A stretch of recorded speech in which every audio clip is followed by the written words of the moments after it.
Now let us look at few more things. Non-refundable upfront fee. Sometimes you receive an upfront fee at the time of signing the contract. If there is a renewal option, then the revenue recognition will be extended. If there is no revenue, if there is no extension period, then then we need to see if it's related with the performance obligation. If no, then we can recognize the revenue immediately. If yes, then we recognize the revenue when the performance obligation has been settled. So the upfront fee will not be recognized over a period of time, unless the revenue is not unless the revenue is recognized over a period of time. So it will follow the same method as the revenue recognition for the entire contract, unless there is no linkage between the performance obligation. If there is no linkage between performance obligation with the upfront fee, then the revenue should be recognized immediately. There are certain situations where the entity has performed its obligation and create the bill, but the sale is on hold because of many reasons, right? So the only thing we have to look at that is the if the control has been transferred. If the control has not been transferred, then revenue cannot be recognized.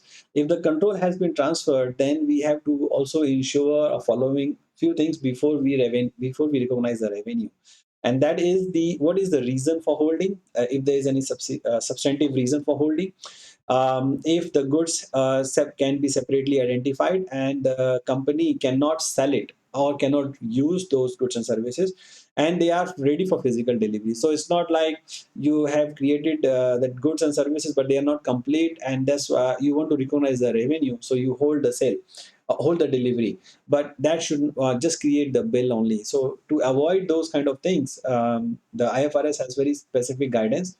So the auditors, whenever they are checking the revenue recognition, they have to make sure that there are such specific reasons for holding the sale, but and revenue is recognized only when these clear conditions are met.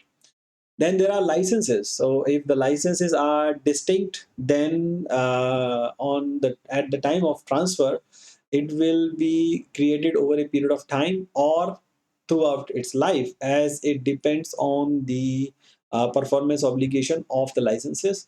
If it's not a distinct license, then it will be recognized with the other goods and services. So we have already looked at the example of Mikkel and John and Parker, where we allocated the license fee based on the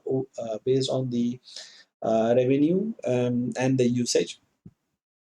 Then the and last thing is the customer loyalty program. So normally there is incentive when the customer loyalty program is created.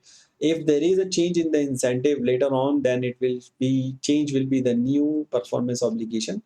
If no, then the point and at the time of points at the time of points redeemed by the issuer, then it is solely by the issuer, or if yes, then the points can to be redeemed is a separate performance obligation. Revenue will be recognized when the performance obligation is finished.